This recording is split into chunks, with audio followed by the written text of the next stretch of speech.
Fala, aluno Wise One, beleza?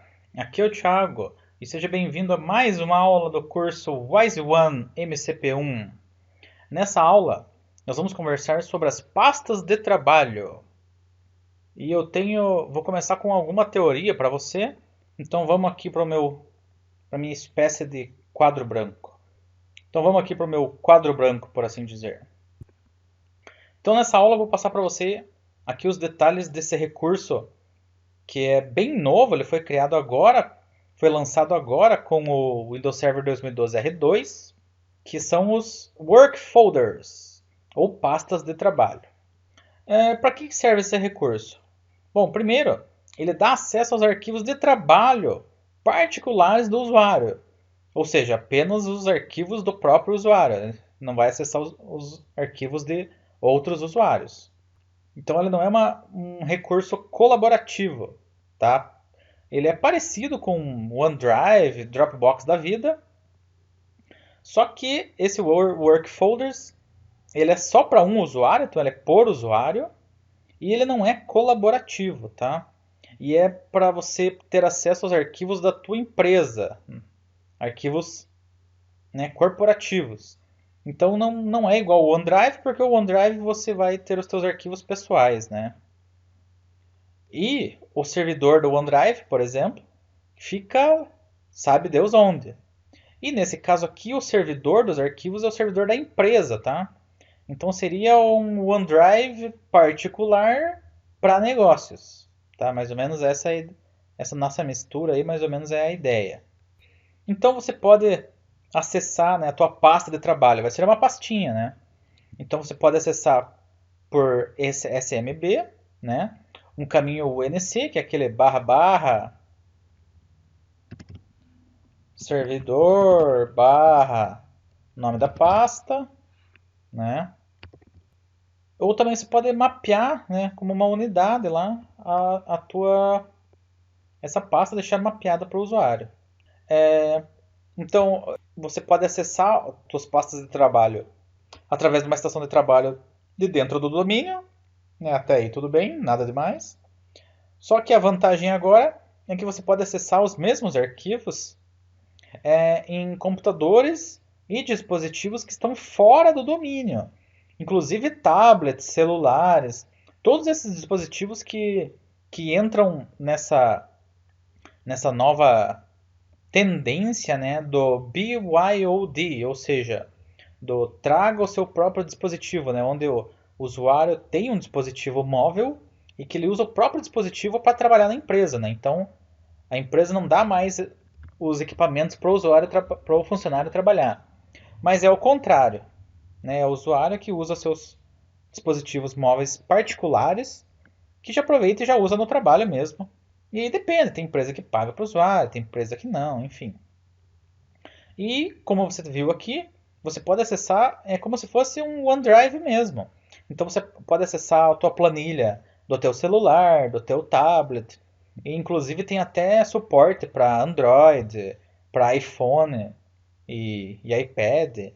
Quando lançou ainda não tinha, mas agora já passou um tempo, eu acho que já tem. Se você quiser ter certeza, é só dar uma pesquisadinha, ver, por exemplo, lá na App Store do iOS, lá, de repente vai achar. E ele fica sincronizado entre todos os dispositivos aqui, né? Você altera uma coisa no celular, quando você for no teu tablet vai estar alterado. Da mesma forma que um Dropbox da vida. E, né, também você acessa dentro e fora da rede corporativa. Então funciona mais ou menos como além de um Dropbox da vida, ele funciona também como os arquivos offline. Então você está, né, na empresa, você trabalha conectado ali, ele vai alterar e já vai jogar no servidor. Se você estiver fora da empresa, aí ele vai trabalhar na tua cópia local do teu computador. E aqui, quando você volta para a tua rede, quando você reconecta na tua rede, todas as alterações que você fez offline, elas são automaticamente sincronizadas lá com a versão do servidor. E aqui ele tem um recurso a mais do que os arquivos offline, porque tem uma questão assim, não sei se você lembra. Lá nos arquivos offline, vamos desenhar aqui, eu tinha aqui o servidor aqui, e daí eu tinha aqui, vamos dizer aqui, tá?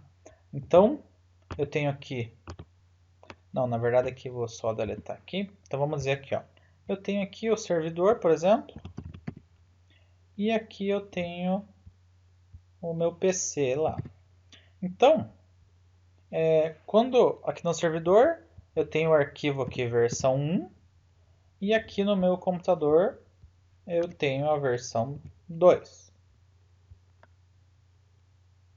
E aí tinha uma questão, se por acaso eu sair aqui da empresa. E daí, lembra que os arquivos offline não eram por usuário, era por pasta.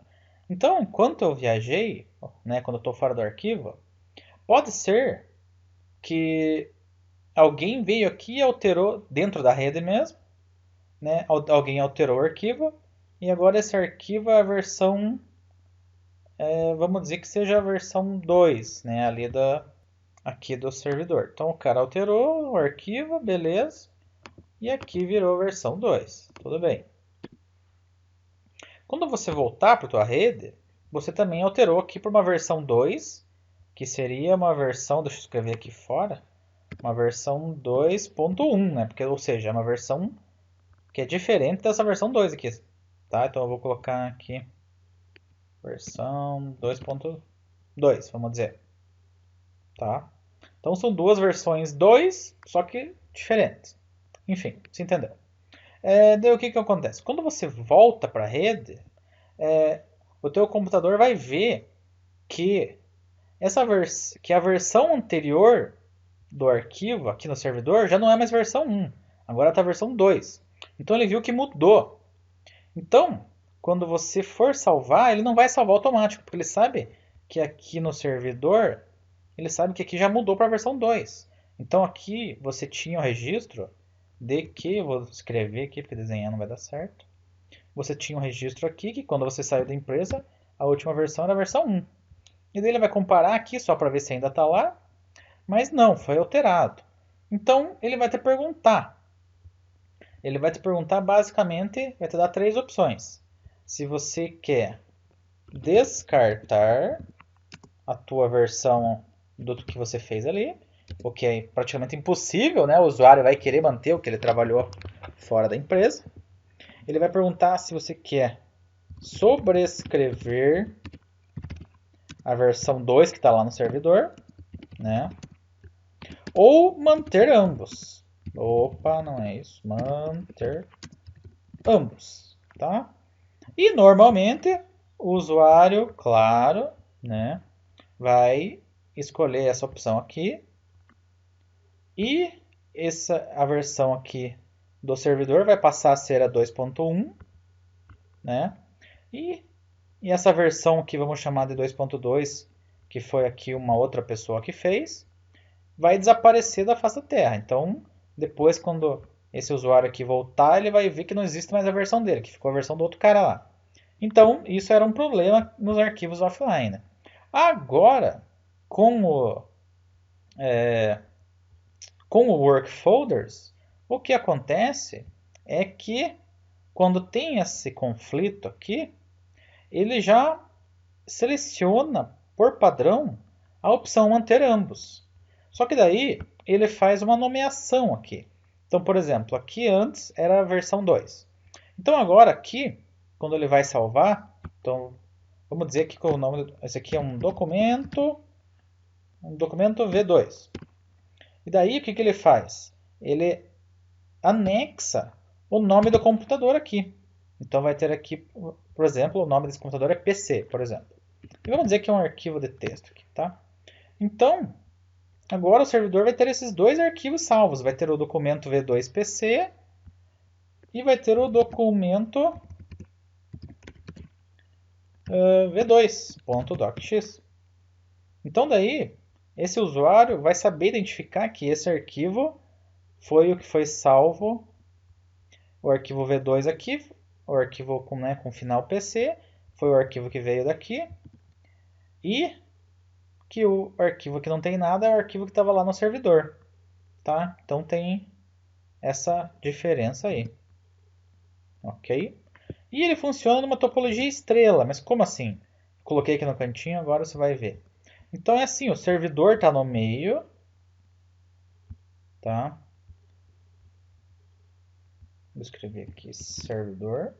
E daí os computadores e dispositivos ficam nas pontas. Então eu vou pôr aqui um celular, um PC e um tablet, tá? Então o que que acontece? Sempre que tem uma alteração, a alteração acontece sentido servidor, tá? Então esse aqui também. Então, qualquer dispositivo eles sempre se concentram no servidor, tá? Então não tem nenhuma sincronização lateral, vamos dizer assim. Os dispositivos não se sincronizam entre si, tá? Isso aqui não existe. Então é sempre no sentido do servidor. E daí, quando, por exemplo, aqui o celular atualizou, na próxima comunicação que o PC tiver aqui com o servidor, ele vai ver que foi atualizada e daí ele vai baixar. Mas é sempre comunicação apenas entre servidor e host, né? Servidor é dispositivo ou dispositivo é servidor. Nunca entre os dispositivos. E isso também já ajuda a acabar com os conflitos. Então, e ele funciona com algumas tecnologias que nós temos no Windows Server 2012 LR2. Mais especificamente, quando você instala a função do FSRM. Né, vou colocar aqui. Que é o File Server Resource Manager. Que em português vai ficar em algo como gerenciador de recursos do servidor de arquivo. Então isso aqui é uma versão mais avançada de um servidor de arquivos no Windows Server. E que ele tem mais diversos recursos, como, por exemplo, filtros de arquivos. Então, nos compartilhamentos que eu defini, eu vou ter um filtro dos tipos de arquivos permitidos. Então, eu posso bloquear arquivos MP3, arquivos de vídeos, eu posso bloquear isso, e daí nenhum computador vai conseguir salvar esse tipo de arquivo nas pastas compartilhadas. Eu tenho a classificação, que essa função do servidor aqui, que você vai estudar no próximo exame, ele consegue olhar os conteúdos dos arquivos. Então, por exemplo, num documento de texto, se lá dentro tiver escrito, por exemplo, confidencial,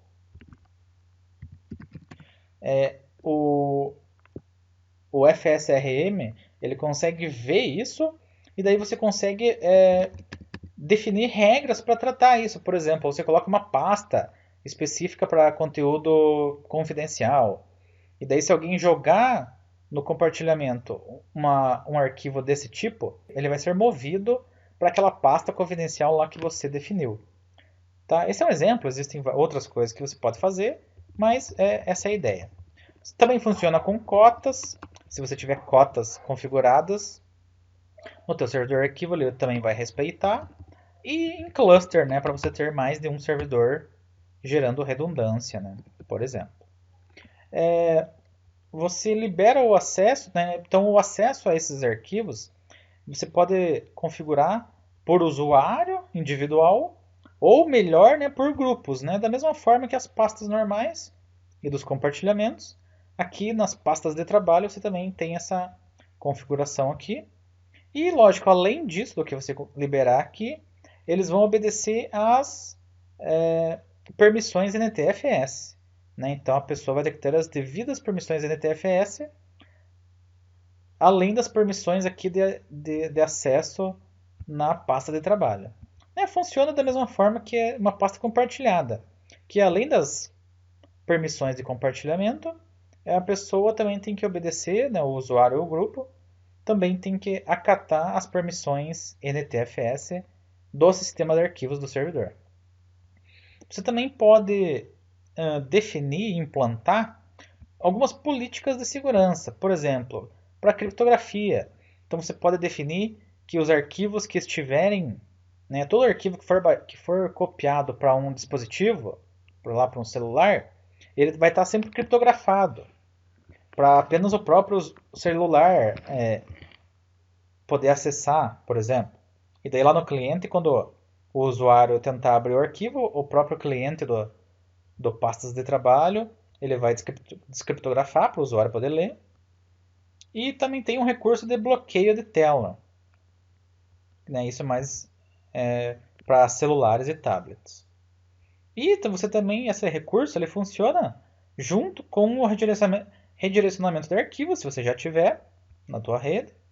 E arquivos offline também. Então aqui ele já tem alguns recursos de arquivos offline. E se você já tiver isso, né, por exemplo, a tua pasta lá que você configurou para os teus arquivos offline, pode ser a mesma pasta que você vai usar para as pastas de trabalho, né, para work folders. Ou também é usado na pasta home do usuário, né, na pasta particular do usuário, na pasta do usuário, né, seja lá como quiser chamar. Em inglês eles chamam de pasta home, só que, né, em português a gente não usa esse termo, né? Seria mais a pasta particular do usuário mesmo. E você também pode colocar aqui, mas mesmo colocando aqui, vai ser usado para arquivos de trabalho, né? Aqui não tem a função para que a pessoa use os seus, ou pelo menos não deveria, né? Para que a pessoa armazene os seus arquivos pessoais, né? Inclusive multimídia aí.